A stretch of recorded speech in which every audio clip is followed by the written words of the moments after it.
안녕하세요. 마고 길냥입니다. 제가 오늘은 좀 부동산 관련해서 원론적인 얘기를 할까 합니다.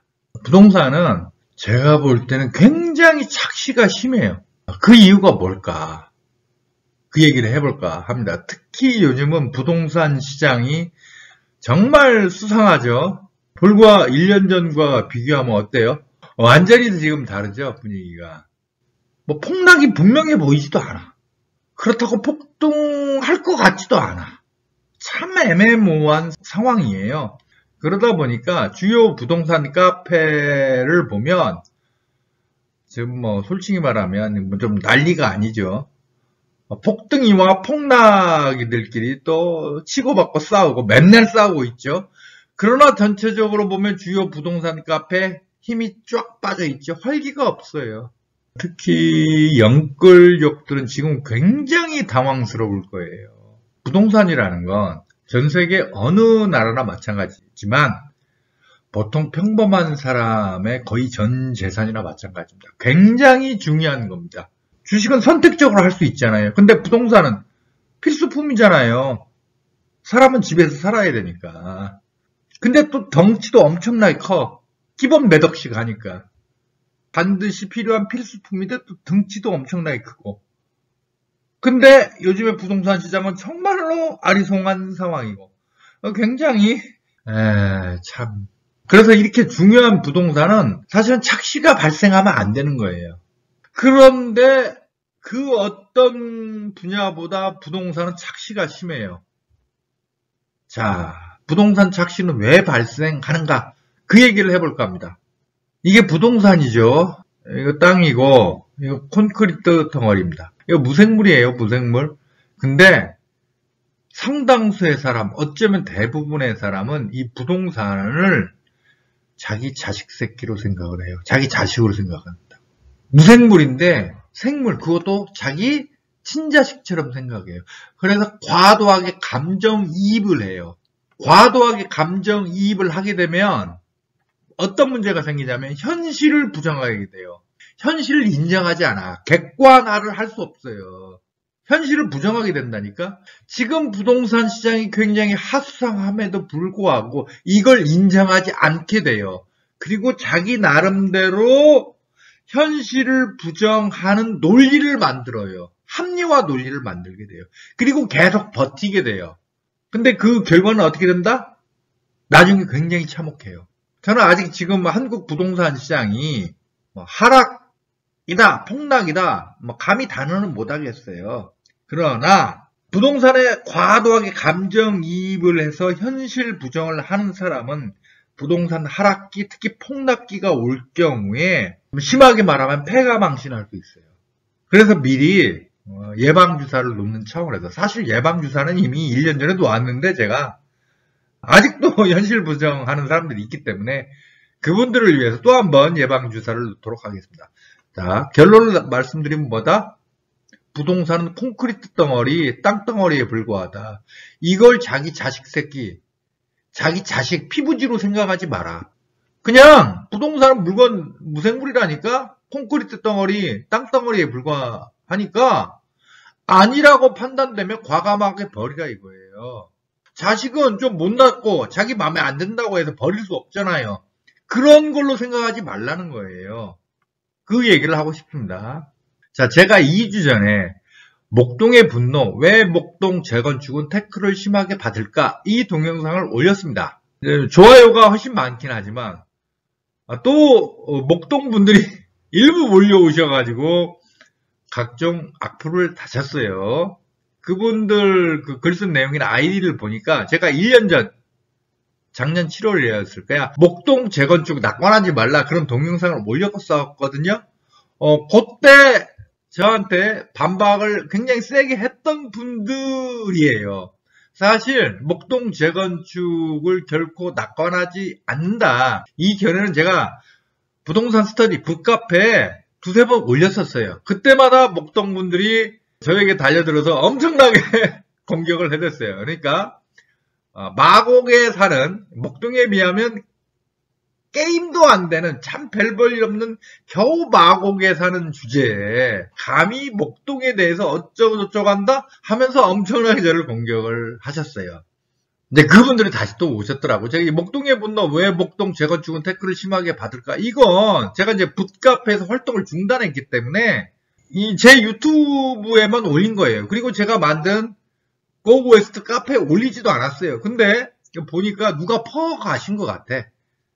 붓카페에 아마 누가 퍼 가셨던 것 같아.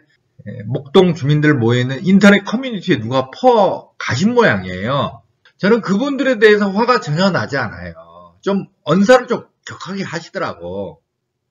그 구체적 내용은 제 이 동영상에 달린 댓글을 보시면 되고, 저는 그분들에게 화가 전혀 안 나요. 부동산을 자기 자식으로, 자기 자식 새끼로 생각하는 분들이기 때문에 자기 자식은 아무리 못나도 무조건 편들게 돼 있잖아요. 이제 그런 심리라고 저는 보기 때문에 그분들에게 화는 전혀 나지 않습니다. 단, 좀 안타까워요. 제가 지난해 7월에 목동 재건축 분석 동영상을 올릴 때 결코 낙관하지 않는 목동 재건축의 미래에 대해서 낙관하지 않는 여러 가지 이유를 댔었습니다. 목동이 이제 26,000호인데 너무 덩치가 커가지고 이게 부동산 시장에 미치는 영향이 너무 크기 때문에 정부에서 태클을 심하게 걸 거다. 그리고 장기적으로 봤을 때 서울 도시계획 측면에서 봤을 때 서울 2030 플랜이나 2040 플랜에, 그때 작년에는 이제 2040 플랜이 아직 나오지 않았을 때지만, 그 서울 도시 기본 계획상으로 봤을 때 목동은 특별하게 개발 지역으로 설정되지 않은 곳이다. 전형적인 배드타운이다. 직주 근접이 갈수록 중요시 되는 시대.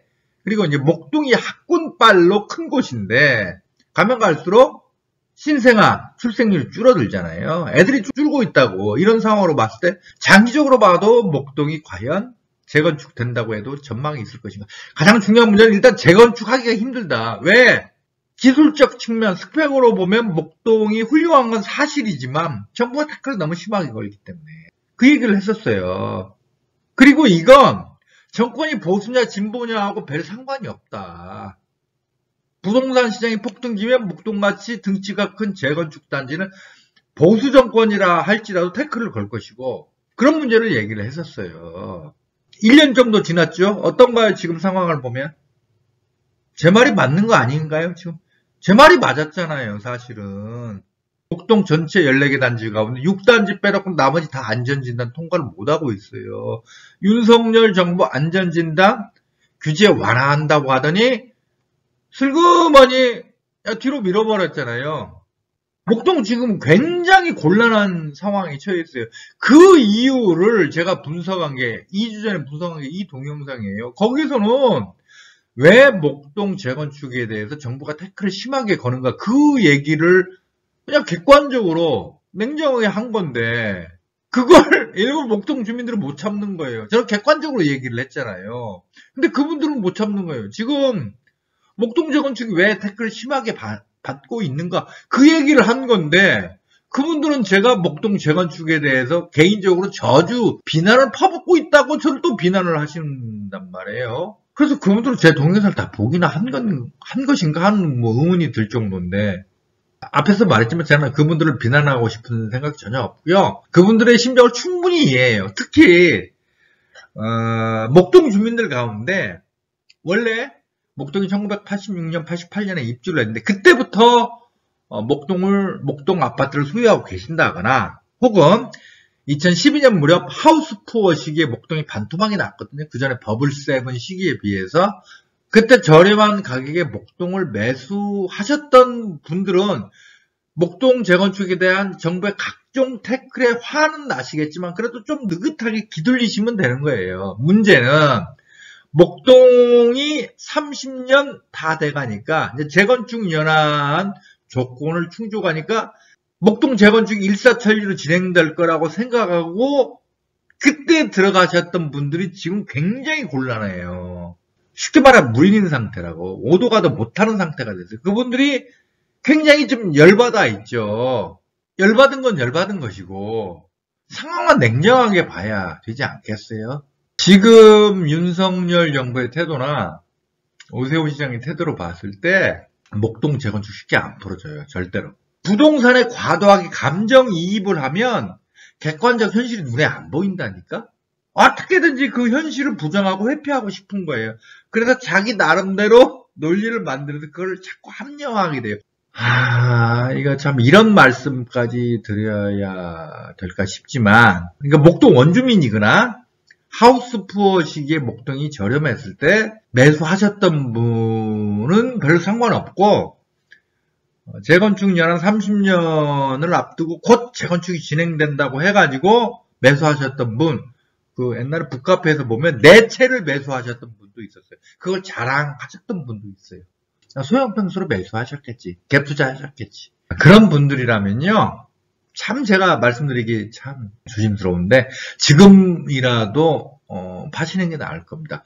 그 네 채 가지고 계셨다는 분이 있죠. 그분 아이디까지 기억나요.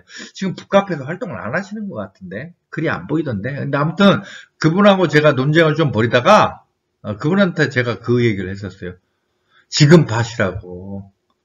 그때 그분이 제 말 듣고 그때 파셨으면 그래도 많이 남았어요. 근데 지금은 파시기 힘들겠죠? 내 차를 어떻게 처분해? 토지거래 허가구역으로 지정됐는데. 그분이 저하고 논쟁 벌일 때는 목동이 토지거래 허가구역으로 지정되기 전이었네. 그러니까 부동산은 객관적으로 보셔야 돼요. 자기 피부지, 자기 자식 새끼로 보면 안 돼요. 감정이입을 하면 안 되는 거예요.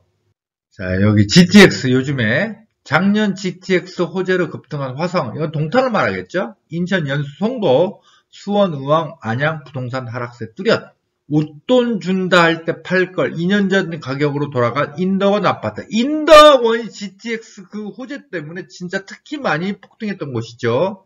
16억 원 넘던 인덕원 아파트, 인덕원 엘센트로인가? 거기일 거예요. 이게 11억 원대 진짜 엄청나게 떨어진 거죠. 이거.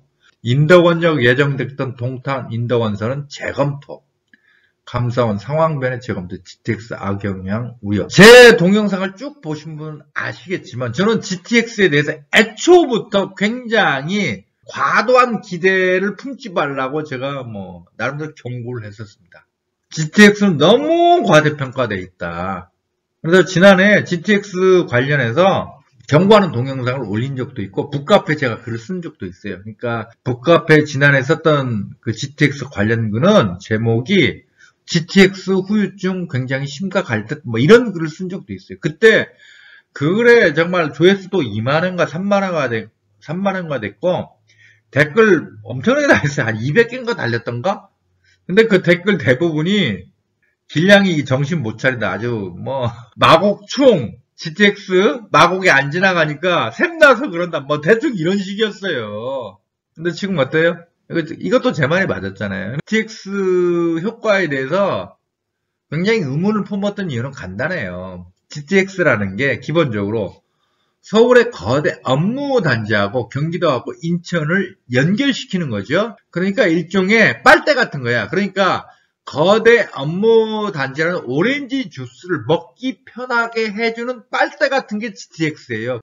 부동산 전문가라는 사람들이 펌프질하고 언론이 펌프질하니까 그 빨대 값이 오렌지 주스 값보다 더 비싸지는 현상이 발생했다고요.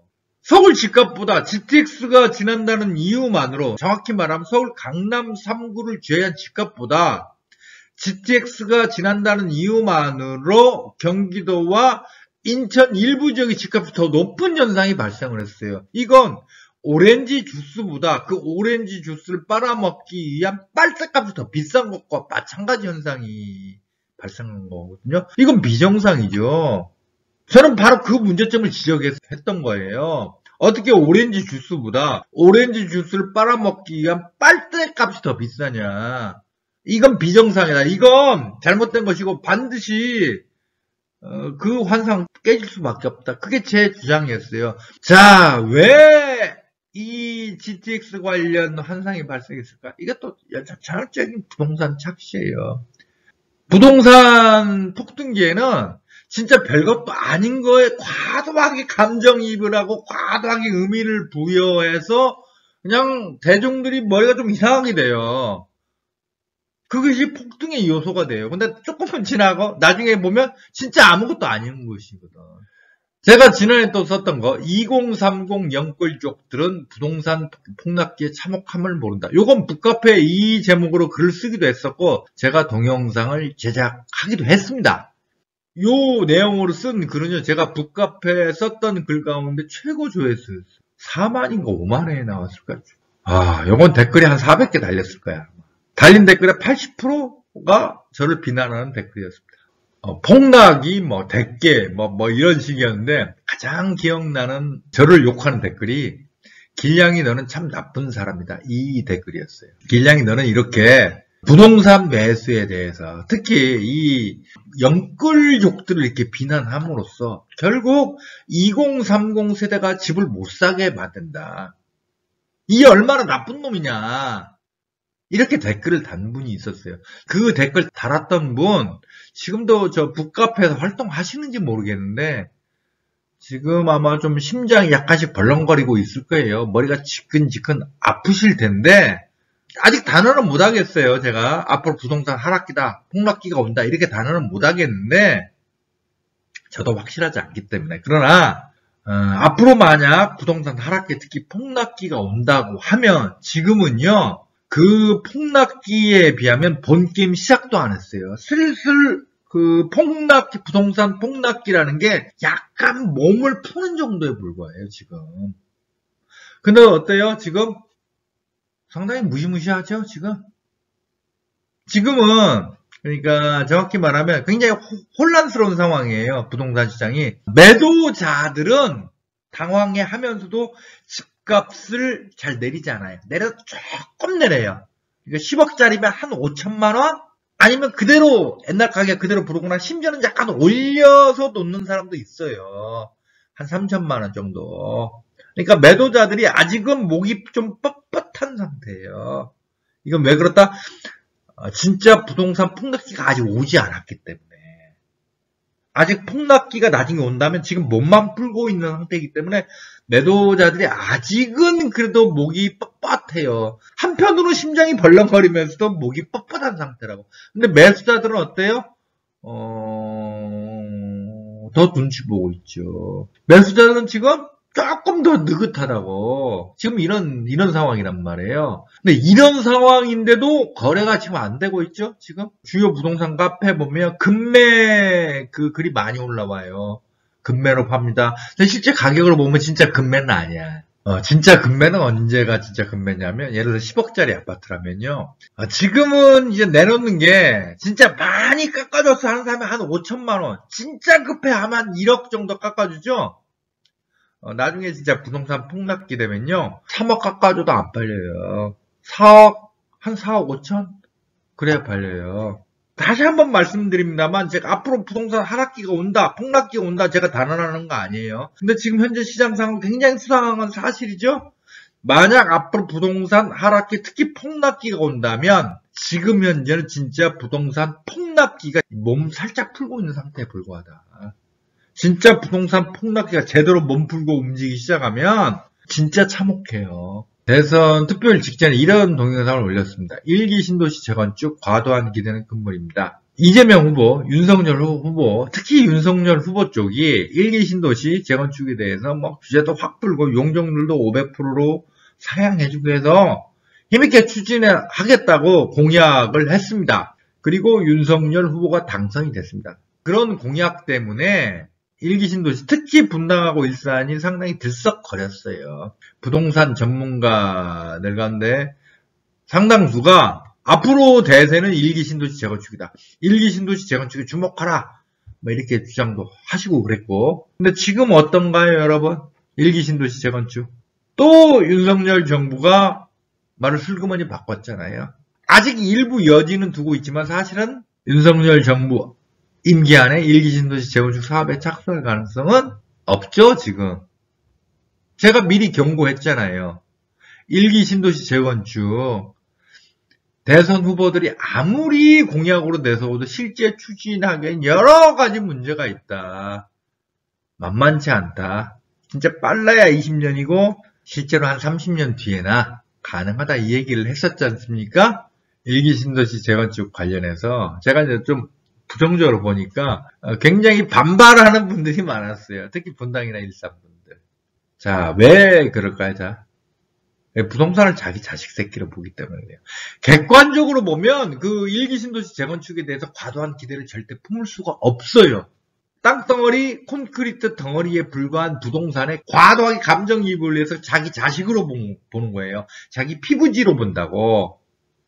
그러면 현실을 부정하게 되고 현실이 안 보여. 최영 장군, 아버지가 최영 장군에게 황금 보기를 돌같이 하라. 이런 유언을 남겼다는 거 아니에요? 그것과 비유하자면 부동산 보기를 콘크리트 덩어리로 보라. 이 말을 하고 싶네요. 사실 부동산 자체가 콘크리트 덩어리잖아. 그러니까 부동산은 그 자체 실체로 보면 되는 거예요. 물리적 실체로 보면 되는 거예요. 부동산은 무생물이다. 생물이 아니다. 생명체가 아니다. 이것만 생각하시면 되는 거예요. 제 스스로 유튜브에서도 그랬고 이제 북카페 옛날에 글 쓸 때 자주 썼던 말인데 저 스스로 저 마곡 빠돌이라고 표현한 경우가 몇 번 있었어요. 저는 그냥 마곡에 대해서는 굉장히 칭찬 일색으로 계속 글을 써왔고 동영상을 제작해 왔습니다. 그런데 저는 마곡에 대해서 전혀 감정이입을 하지 않고 있습니다.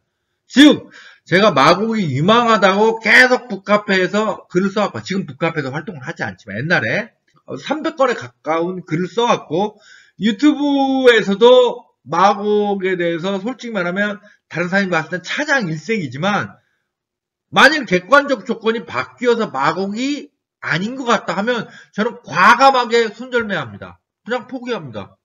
딴 데로 갈 거예요. 딴 데 어디? 대곡, 일산 대곡 아니면 영등포 준공업지역 거기로 갈 거예요. 그냥 마곡 팔고 떠날 것이고 그때 단 하나의 미련도 갖지 않아요. 난 뒤도 안 돌아보고 마곡을 떠날 겁니다. 저는 마곡 빠돌이지만 그건 내가 감정이입을 해서 마곡 빠돌이인 게 아니에요. 제가 봤을 때 객관적으로 봤을 때 물론 사람 100% 객관적일 수 없지만 아무튼 제가 이리저리 따져봤을 때 미래가 괜찮다고 보기 때문에 계속 찬양 일색인 거예요. 그러나 상황이 바뀌어서 예를 들어서 저는 이제 김포공항이 마곡의 성장에 굉장히 중요한 요소라고 보는데 예를 들어서 김포공항을 옮긴 다음에 거기에 아파트만 때려짓기로 정부가 결정을 한다. 그럼 마곡이 엄청난 악재거든. 그렇게 되면 저는 그 쉴드 안 쳐요. 아, 안 되는구나. 그냥 마곡 팔고 떠날 겁니다. 뒤도 안 돌아볼 거예요.